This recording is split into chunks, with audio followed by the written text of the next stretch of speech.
Hello and welcome to the biggest Firefall patch day ever. Back in the spring, we sat down, we sent out a survey to you, our beta testers, and we received thousands of responses with ideas, suggestions, things that you'd like to see in the game. And we circled up as a team and we had a real heart-to-heart talking about what some of the major trends were and where we wanted to go with this milestone. We came out of that discussion with some pretty big, ambitious changes for the summer that we're excited to share with you today.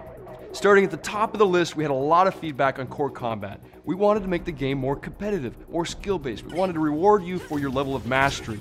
And so we changed everything from run speed, jump height, jump jets, weapons, abilities. We even got rid of one class and introduced a new class called the Biotech. For more information about the specific changes to core combat, please check out some of the more recent dev diaries from some of our designers that talk about the specifics. But believe me, we have made major changes to combat. We've touched every single weapon and every single ability in the game, and I believe they are all way more competitive, way more fun, and you're gonna enjoy them. Moving on from core combat, another key thing we changed this milestone was player progression. We decided that the traditional MMORPG leveling system didn't make sense for what we were trying to accomplish with Firefall. So we got rid of levels and introduced battle frame tiers. You can think of these like weight classes for your battle frame. Unlike a traditional leveling system where we dictate what you unlock at each level, now it's completely up to you how you spend your experience points. You may want to go completely mobility with afterburner and jump jet improvements and run speed improvements, or you may be all about damage and you want to put your XP into things like your weapons and your new combat damage dealing abilities. The choice is completely up to you, and truthfully, you can actually go through all of these tech trees to gain access to all of this equipment. For this patch, we're introducing two battle frame tiers to you, Tier 1 and Tier 2. Tier 2 introduces the new mechanic of crafting.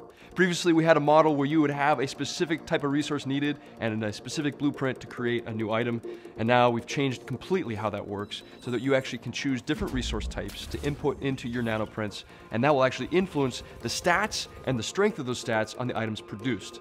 So please check out crafting at the manufacturing terminal in Copacabana.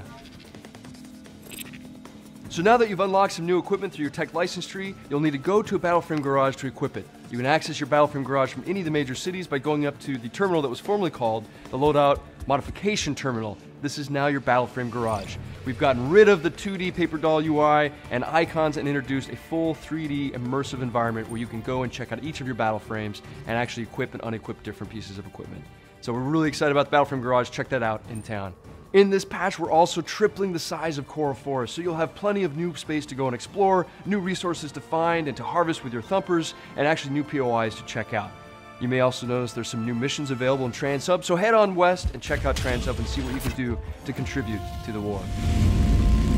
In the world of PvP and esports, we're introducing a brand new esports map, Shantytown, and to be perfectly honest, internally at least, it has had the highest scores of any map we've ever created. So I can't wait to hear what you think of Shantytown. We also are excited to introduce some new PvP and esports features, starting with a couple that show up in the open world. We wanted to give you dueling. So now you can actually access dueling from the versus menu and challenge a friend of yours or a stranger to a duel to show who's superior when it comes to Firefall combat. In addition, we've introduced squad challenge mode, so when you're out in the open world, if you want to challenge another squad to a PvP match, go ahead and access it from your versus menu. Send them an invite. If they accept, it's party time down in a PvP match. We've also introduced an observer mode for PvP maps. You can access this from the versus menu. We're really excited about this. This gives you full control over observing a match. You can zoom in, zoom out. You have first-person, third-person perspective. You can jump between any player. You also can hit F1 to have a skycam top-down view of the map so you can see where all the action is. And to help with that, we've introduced a spectator director. The spectator director will actually take control of the camera and zoom in and zoom out to really highlight all of the cool combat going on in the match. Okay, and lastly, for the open world, hey, just give them the patch already. Looks like we're out of time, so you'll just have to check it out on your own. We have a tremendous amount of new features and new content in this patch.